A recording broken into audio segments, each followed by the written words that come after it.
Mga kapuso, ipagbabawal na po sa Barangay Holy Ghost proper sa Baguio City ang lantarang pagsasampay ng mga underwear. Hindi raw kasi magandang tignan ng mga nakasampay na underwear lalo't maraming turista ang dumadaan sa naturang barangay. Attorney Gabby, ha? Naaayon ba sa saligang batas yung mga ganitong uri ng ordinansa? Hindi ba ito labag sa karapatang pantao ng sino mang nagnanais magsampay ng kanilang mga damit? The right to air dirty laundry. Actually, clean laundry. Di ba? Oo Malinis naman. Pero the right to air laundry, specifically underwear, talagang makabagbag damdamin na talaga. Kita mo doon. Raging issue of the day.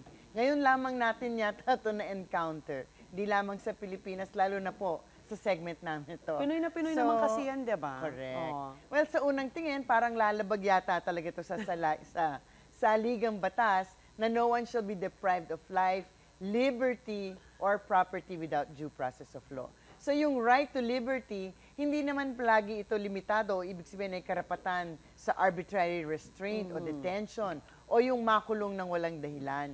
Yung right to liberty is not always physical, di ba? So yung right to liberty sa ilalim ng ating Constitution means yung karapatan na gawin ang ninanais natin sa lahat ng legal na paraan, katulad ng magtrabaho, mabuhay, isulong ang advocacy, gawin ang ninanais sa pang-araw-araw na buhay. Masasabi siguro na kasama na dito ang pagsasampay ng labada. Although strictly speaking, yung ordinansa naman, hindi naman dinalahat ng labada, di ba? Bawal lamang daw ang underwear. So siguro sa kanilang komunidad, offensive siguro sa kanila, yung nakikita ng mga ng publiko yung kanilang pribado, underwear na nakasalansan. Pero sapat na dahilan ba to para pagbawal, di ba? Paano nga kung wala ngang pagsasapitan? Kasi dapat daw sa likod bahay, paano kung wala? Walang so kung likod bahay. halimbawa kung mahatulang legal, kasi maaning, di ba, questionin. At mahatulang legal ang ordinansan to, eh wala naman sila talagang magagawa.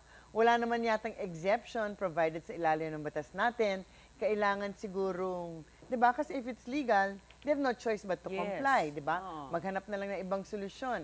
Parang problema lamang po yan ang bawal tumawid sa kalye, di ba? Jaywalking is an offense. Hindi naman excuse na walang malapit na pedestrian lane or crosswalk or or mahirap mag-comply. Bahala kang maglakad ng malayo sa tamang tawiran, di ba? Pero would you believe sa ibang bansa, katulad ng Amerika at sa United Kingdom, actually marami sa kanilang mga states at mga counties at cities ay bawal po talaga gumamit ng sampayan at all. At all. Kaya nga sinasabi natin, buti nga ito, hindi naman lahat. Underwear lang, Underwear diba? lang ang sa ibang bansa, sa ibang areas, lahat bawal. Ang pananaw kasi daw ng iba ay hindi magandang tingnan at nakakababa daw ng presyo ng property. Ganon din sa maraming mga condo building, actually dito sa Pilipinas at sa mga social na area, bawal lang magsampay sa mga balkonahe ng mga mamahaling mga building kasi pangit daw tingnan at nakakababa nga daw ng value ng mga unit kasi hindi magandang tingnan. So maraming... Hindi Actually, nga parang kung nagpunta ka halimbawa sa Hong Kong, di ba? Kita mo lahat ng balkonahe halos.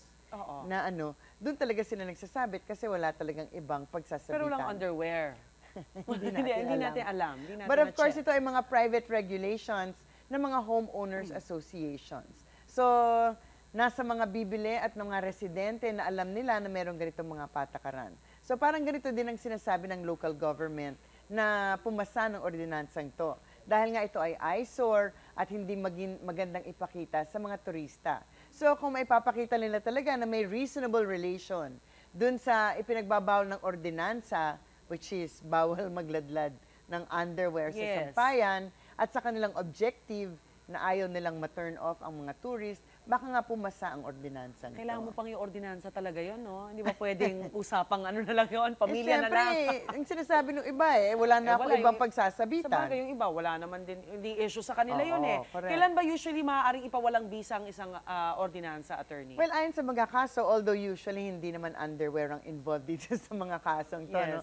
Usually papawalang bisa yan kung ito ay labag nga sa Constitution, kung ito ay unfair or oppressive o masyadong nagpapahirap sa mga tao, kung ito ay discriminatory, ibig sabihin, hindi pantay-pantay ang application. Actually, pwede siyang mag-prohibit but not regulate trade. Ito yung kung ano yung mga dahilan na nagbabawal na ng ordinansa. So it must be general on consistent with public policy at dapat ay reasonable. So ibang mga example ng mga ordinansa na hindi pumasa sa Korte Suprema, halimbawa, yung ordinansa na ipinagbabawal ang lahat ng mga motel, sauna, karaoke, massage parlor, cabaret or cabaret at sa Ermita area dati, Yes. okay? Kasi daw ito ay pinagmumulan ng immorality, di ba? Kasi hindi naman lingid sa kaalaman ng marami actually nangyayari Yes. sa ibang mga establishmentong ganito. Pero yung Korte Suprema, talagang they struck this down kasi daw ito ay oppressive at deprivation of property without due process. At yung mga motel, sauna bath at massage parlor, hindi naman daw automatically offensive sa morals. So unless may maipapakitang dahilan kung bakit dapat ipawalang bisa ang ordinansan to, malamang ay hindi naman din ito isa strike down ng Korte Suprema. So ulit, kung maipakita ng sanggunian na meron talagang reasonable relation between the Ebidensya. prohibition Correct. at yung kanilang maging resulta, hindi makakaapekta sa mga turista at palaguin ang turismo sa kanilang area, siguro ito ay hindi ipapawalang bisa.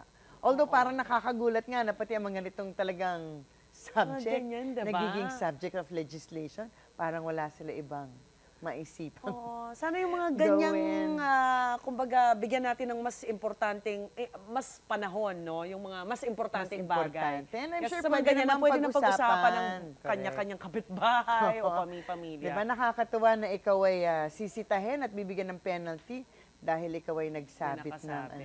Nanay, tatay, kayo na lang mag-usap. Alam niyo na kung paano itago yan. Maraming salamat, Attorney Maraming Gabby. salamat Thank you salamat very din. much.